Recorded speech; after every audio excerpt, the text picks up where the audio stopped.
Americans never tolerate outrageous conspiracy theories.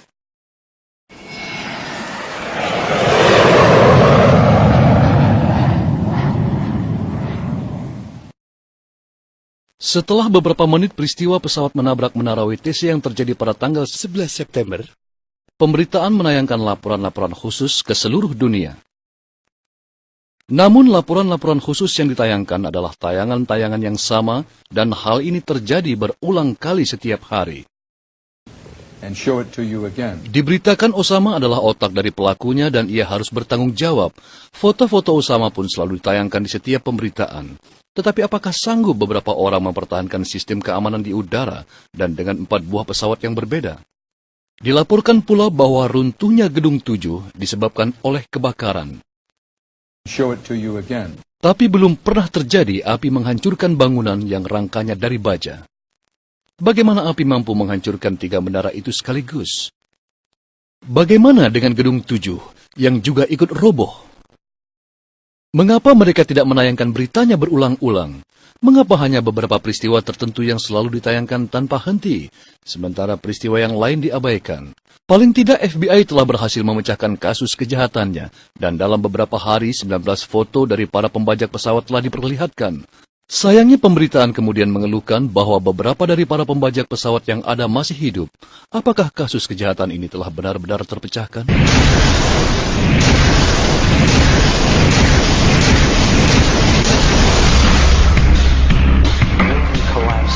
Dust. You don't find a desk. You don't find a chair. You don't find a telephone, a computer. The biggest piece of a telephone I found was half of the keypad, and it was about this big. What happened to the concrete was pulverized from river to river. There was dust powder 2-3 inches thick. The concrete was just pulverized. Reminiscent of those pictures we've all seen too much on television before, when a building was deliberately destroyed by well-placed dynamite to knock it down. If they had detonated, if they were planned to take down a building. I heard a second explosion. There was a heavy-duty explosion. Then there was secondary explosions and then subsequent collapses. An explosion blew and it knocked everybody over. To me, it sounded like an explosion. It sounded like gunfire. Bang, bang, bang, bang, bang. And then all of a sudden, 3 big explosions. We heard a big explosion coming down. And then the entire top of the building just blew up. We saw some kind of explosion. By the force of the explosion. Big explosion. Blew us back into the 8th floor. Then we get to the lobby. There's this big explosion.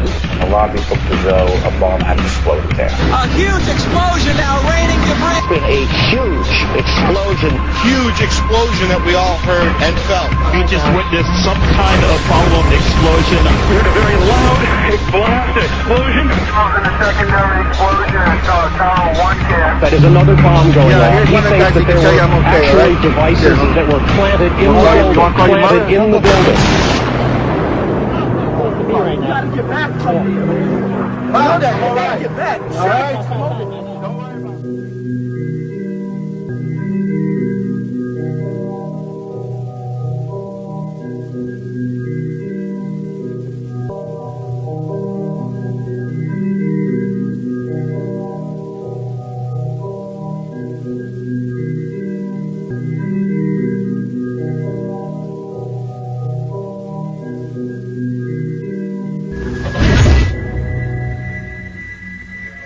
USA Today reports that in the 2 years before the attacks on September the 11th, NORAD conducted exercises using hijacked airliners as weapons.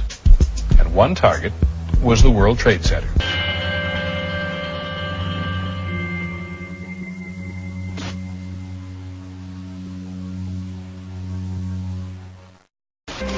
In confidential documents from the Philippines obtained by CNN, the plan was clear. He will board any American commercial aircraft, control its cockpit, and dive it at the CIA headquarters. Other buildings targeted the Pentagon and the World Trade Center. Security in counterterrorism was blinking red, in the words of George Tenet, that the warnings of an imminent attack were so severe that something dramatic should have been done. It was unparalleled. Instead, our president went on a month-long vacation.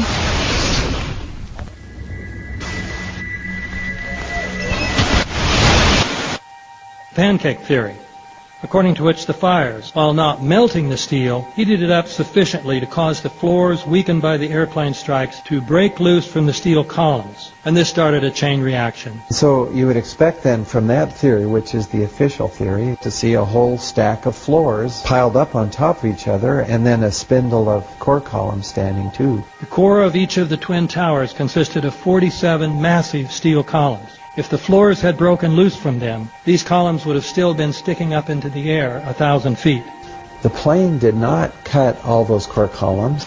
We designed the buildings to take the impact of the Boeing 707 hitting the building at any location. The building probably could sustain multiple impacts of jetliners. That the plane flew straight into the building. Through him, right. Yeah. So you're saying that the building was actually designed to cope with a hole like that and right. then still survive? Yeah, it was. If you had dropped, say, a billiard ball from the top of the World Trade Center, 110 floors up there, it would have taken 8 to 10 seconds to hit the ground, encountering no resistance whatsoever. The Twin Towers came down in nearly free fall speed. 200,000 tons of steel shatters and explodes outwards over 500 feet. This means that floors shattered at an average rate of about 10 floors per second. There is no scenario for a pancake effect of buildings falling that allows them to fall at the rate of free fall. Now what can do that? What can move mass out of the way? Explosives.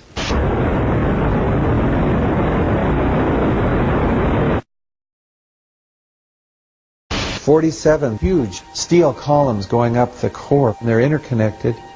How do you get them to fail simultaneously so the core disappears? It looks like those core columns were cut. The way we do this is by cutting the beam at an angle.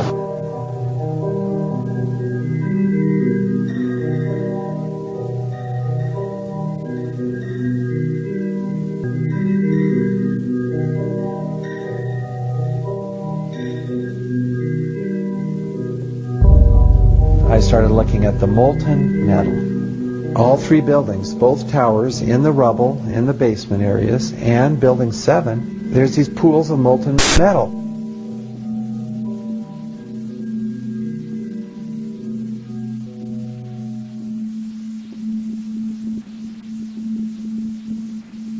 You'd get down below and you'd see molten steel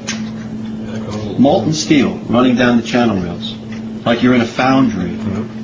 Like lava.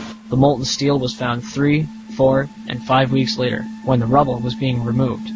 He said that molten steel was also found underneath World Trade Center 7. So I'm looking through the official reports. What do they say about the molten metal? They say nothing. But wait a minute. This is important evidence. So where'd that come from? Thermite is so hot, man, it'll just cut through steel, through structural steel, for example, like a knife through butter. The products are molten iron and aluminum oxide, which goes off primarily as a dust. You know those enormous dust clouds? You can imagine when you assemble these chemicals on a large scale.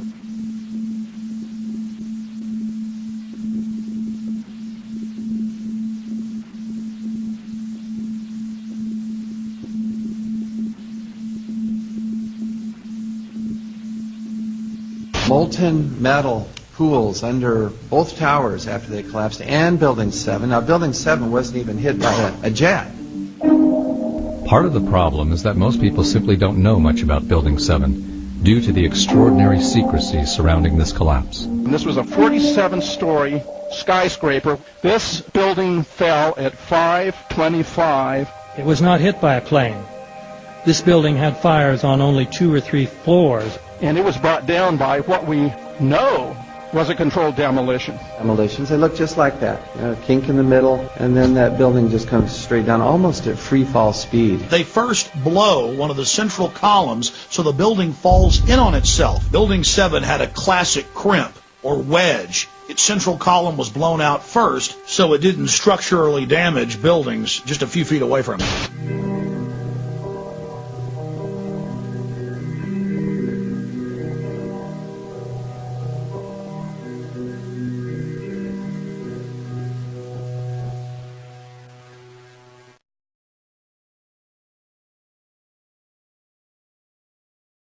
Our office was on the B1 level. As I was talking to a supervisor at 8:46, and all of a sudden we hear, boom!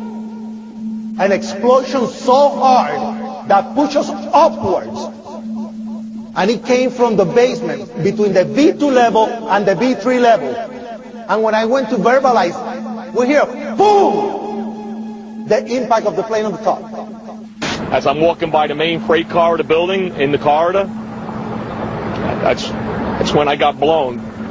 I mean, the impact of the explosion threw me to the floor, and that's when everything started happening. All of a sudden, a big impact happened again, and all the ceiling tile was falling down, the light fixtures were falling. You know, you got to go clear across the whole from 1 to 2 World Trade Center, and then all of a sudden it happened all over again. Something else hit us to the floor. Right in the basement, you felt it. Walls were caving in, everything that was going on. I mean, I know of people that got killed in the basement. I know of people that got broken legs in the basement. People that got reconstructive surgery because the walls hit them in the basement. Smoke, 105, 2 pounds. It's really bad. It's black. It's iron. My wife thinks I'm all right. I called her and said I was leaving the building. I was fine, man. Bang. 2 of us, 2 broken windows. Oh, God!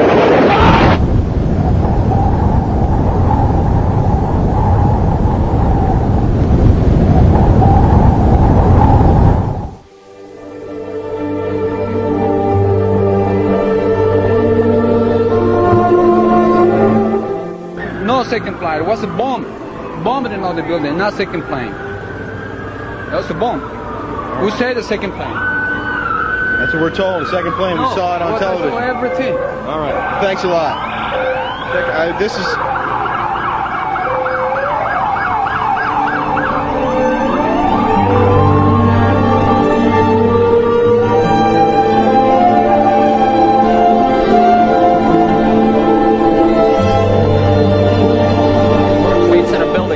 We actually have testimony from the FDNY firefighters who heard bombs and explosions within the building before it actually collapsed, and you can actually read some of the testimony here.